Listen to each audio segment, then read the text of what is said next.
Super chat here I want to throw to you boys. It says Arsenal don't have the squad to win the league. Even Pep and Klopp wouldn't win the league or Champions League with their squads. Do you agree with that, LB? If Pep was right now the manager of Arsenal with this squad, could he win the league with it? Yeah, I think he could win the league with it. I think Klopp could potentially win the league with it because they're better managers than Arteta. These are elite level managers. I think their squad, if everybody is fit and everyone's firing, kind of like last season, they could win it. But I guess Mr. Happy ain't living in happy land. Yeah, he's dealing with the reality of the situation of players get injured, players go through poor form, etc., like they have done this season. So in an ideal world, and last year, you know what I mean, Saka was fit for most of the season, Martinelli was fit, Odegaard was fit for most of the season. You know, they did very well. He's probably right. They probably need a couple of extra players just to deal with when players are out of form and injured. And by the way, I said this in the summer about their attacking line. The amount of Arsenal fans, right, in the summer come in my stream saying, because I said they needed to sign someone to cover for Saka. Yeah, the amount of people that come in my stream say, "Nah, you're chatting nonsense, man. We've got cover." You don't have what cover you have? You don't have no cover. The proof is in the pudding, man. He plays every game when he shouldn't play every game. He never gets subbed off even when he drops stinking performances because you got no one who wants to play there. I'd play Jesus there, but then the problem is, as Dan's just spoke about 5 minutes, you can play Eddie Nketiah as your striker. Yeah, they needed to get an attacking right-sided player who can cover for Saka when he's injured and cover for him when he's out of form. They didn't do that, yeah? They went and splashed 65 million up on the wall on a mid-level player in Havertz, right? And in my opinion, he's been slightly better than I expected. But listen, I had very, very low expectations, guys, yeah? The expectations were on the floor. They've wasted that money. And Dan's right, man. They could have spent that money a lot better. Maddison was cheaper. Even Kovacic at 25 million, Nunes, McAllister. Just off the top of my head, all these players were cheaper. Diaby, Kudus, so many, man. And you know what? It's mad, right? That super check quickly. If we would have swapped managers last year, LB, Arsenal win the league. Pep Guardiola wins Arsenal the league. The facts. Last season, for me, people go, it's because Saliba got injured. It's because Saliba got injured. We've been losing games with Saliba fit. It's nothing to do with Saliba getting injured, right? Yes, we didn't have some of the squad depth, right? But Mikel Arteta's in-game management in the games against Liverpool, West Ham and Southampton were shockingly bad. Shockingly. And add to that Brighton and Forest at the back end of last season as well, right? So the manager has absolutely got to hold that as well. And that for me is absolute facts. And you actually disagree with something you said earlier. Get Benzema and Arsenal got a great chance. Benzema still even isn't enough, mate. Because we've got no cover for Saliba. We've got no cover, as you just found out, for Saka. We've still got no cover for Declan Rice because he's the only one that actually is a box-to-box midfielder. If he gets injured and parties there, we've got. No, you have a great chance of winning the league if you get Benzema, bro. That's not still short. Down. Still short though, LB. Still short though. Yeah, that doesn't mean that Arsenal now can win the league. For me, I still feel we're short. I do. Still feel we're short in other positions. I don't know. I think if you get Benzema, you got a great chance of winning this division, bro. Because what that does is, like I say, it frees up Jesus to cover the right side. Which, by the way, he did for City a couple of times. He did very well. He can also play on the left. Yeah, you've still got Partey when he eventually decides to come back, if he ever going to come back. Jorginho, Declan Rice. You've got your Odegaard and obviously Havertz, Smith Rowe if he ever wants to play again. And then obviously Timber's coming back. I think you get Benzema. What about the back? Who have we actually got in to cover for Saliba? That's my problem. He gets injured. That's massive, mate. Massive blow again. Ben White could play Tomiyasu right back. Exactly, could do. We have to shift one of them over, is my point. Yeah, we have to weaken that. We've got no adequate cover coming in for it. The drop-off is huge from a lot of our positions. So like Saka to forcing Jesus out wide, Saliba to Ben White. At every club. The drop-off queues at every but not, mate, I'm not talking about every club. I'm talking about Man City's drop-off. It's not huge drop-off, is it? No. If we lose Rodri, it depends who gets. Yeah, I mean, if Rodri gets injured at City, they don't have anyone anywhere near that level that can cover that role anymore. Exactly, but that's the only position, so. No, it's not. John Stones gets injured. We have to change our whole progression from the back because he's the only one that can drive forward with the ball at the back. Bro, LB, John Stones gets injured. You've got about 8 centre-backs you can bring in. Akanji, top quality. Diaz, top quality. What if KDB's hamstring goes? I mean, if KDB didn't come on the other day, they lose to Newcastle. Bernardo or Foden. They've dealt with him for ages. Look at them.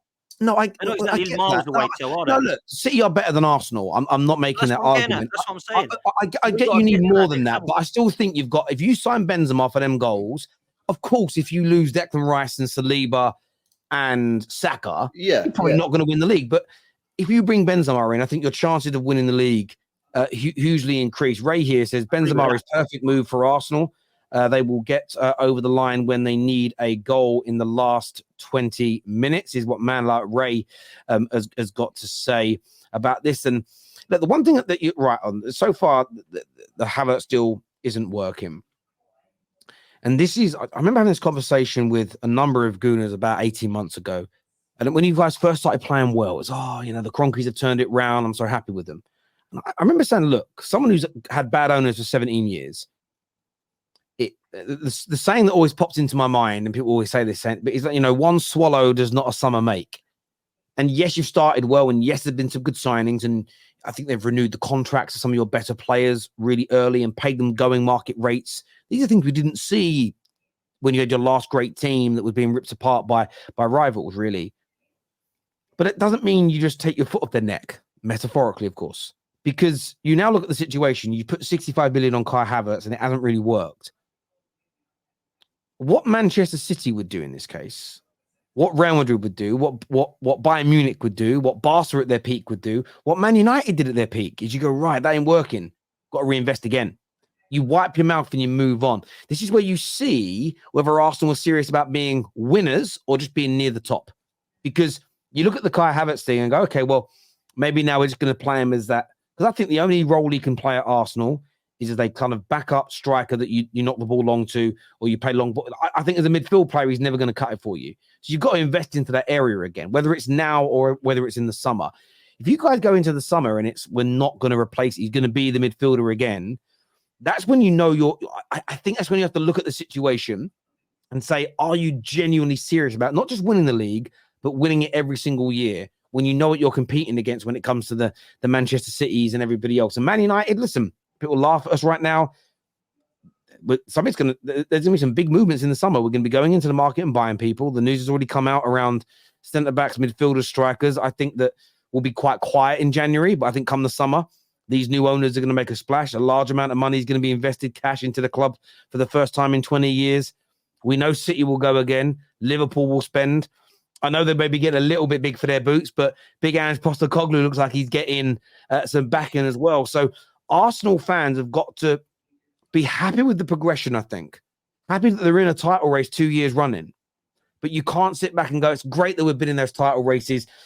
Let's put no pressure publicly upon our club to keep spending and to keep investing, because as Arsenal found out 20 years ago, no matter how good a team you build, if you fail to keep investing, if you make a mistake in the transfer market and don't change it quickly, if you don't pay the going rate for players, you will lose your team. No matter how good it is now, in 3 years' time, if you don't maintain what you've done financially, it falls away. And I think Arsenal have acted like a giant club in the last few years. That doesn't mean you can't make mistakes. Maybe Kai Havertz is that mistake. Maybe the Eddie Nketiah deal is a mistake.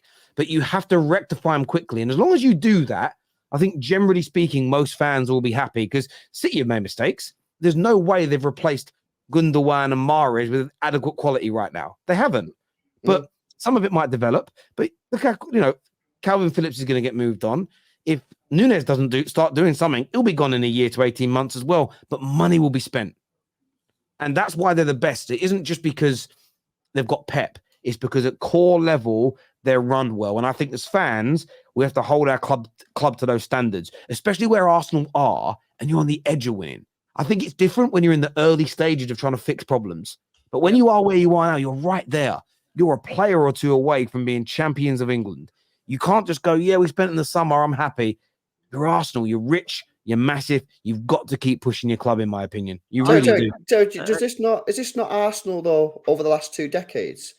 I feel like Arsenal have always had a team where if they got 1, 2, maybe 3 more players, they're a serious, serious team. I go back to the years when you could have signed Suarez. There's no doubt in my mind, that if you would have signed Suarez, you would have won the title.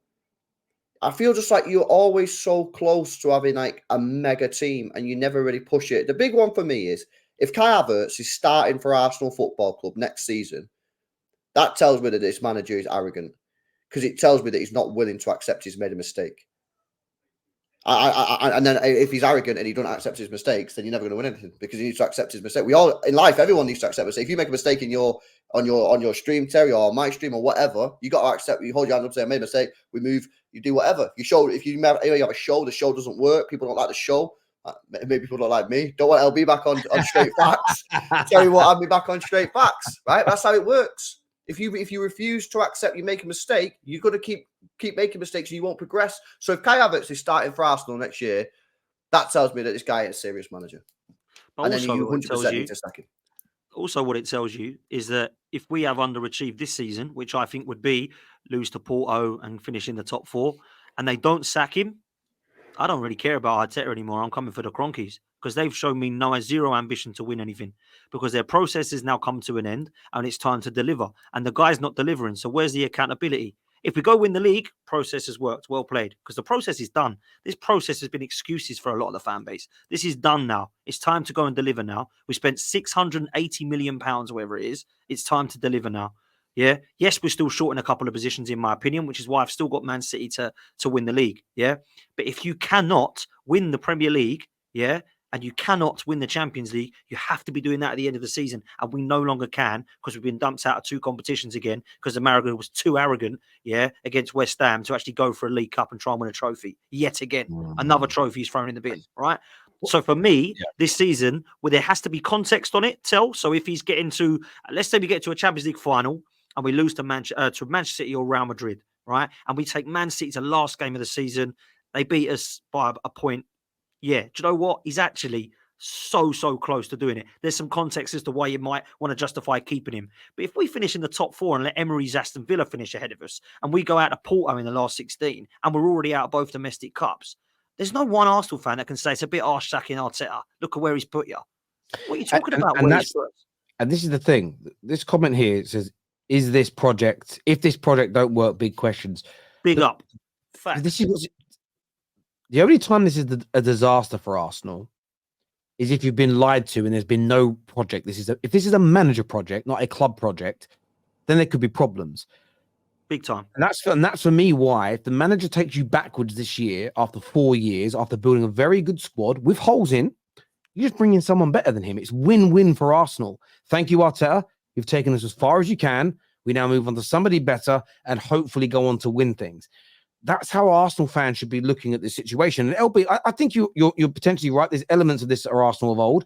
Where I think Arsenal have changed is the size of contracts they've given to the likes of Saka. They weren't doing 15 years ago.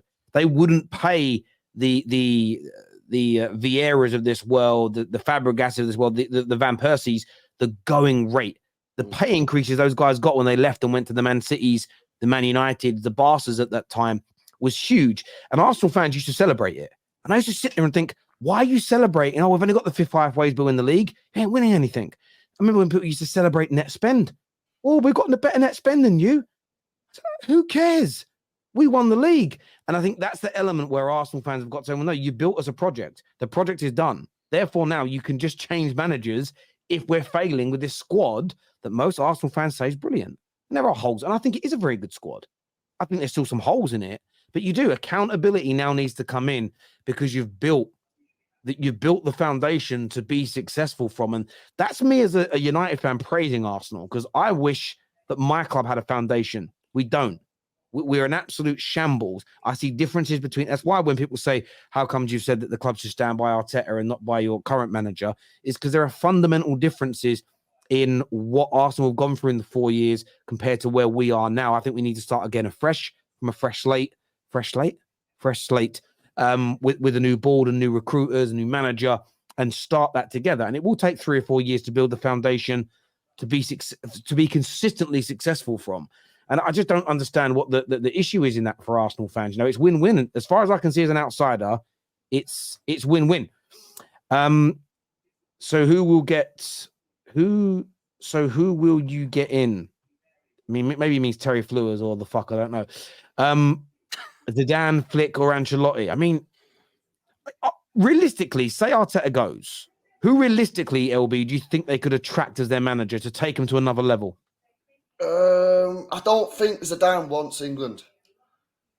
I don't think he wants England. From like that's I don't know the guy. That's just going off like the that's just going off the I rumours. thought you and Zizou drunk together, mate. I thought you knew him well. Yeah, in Paris, man. Those late nights in Paris. I tell you, it was good, man. For whenever you're on Twitter and you see like the rumours, and it's only rumours, it might not be true, but it seems like he doesn't really fancy England that much. So you got to go and get an elite level manager. So will Tuchel be sacked this summer from Bayern? Potentially look at him. Could you look at well, yeah, I mean, I would get Mourinho. Obviously, we've had this conversation earlier in the show, so I don't want to redo it, but I would get Mourinho. Yeah, the chat's throwing out some names, decent names, yeah, like Luis Enrique, potentially. Not a bad one. I feel like he's gone down in my estimations a little bit since he's been at PSG, but maybe PSG is just a poison chalice, man. You know what I mean? That it might just be like that club's just a dead club and you can't really do anything. So listen, there are names. Just get anyone that's won anything. I think the difference is, whoever you get after Arteta, it can't be a De Zerbi because, as Terry says, the process is now finished. There is no more phases. The next phase is win. So you got to get someone in who's actually won stuff. So whether it's Tuchel, whether it's Mancini, whether it's Simeone, whoever, but the appointment has to be someone that's won something. Yeah, whereas Man United, they're essentially at the beginning of the process again. So they might want to go for someone like a De Zerbi to start building up the process if they can be asked. You know what I mean? Because it takes a long time. Arsenal aren't at that. The process is over now. Yeah, I agree. I agree completely.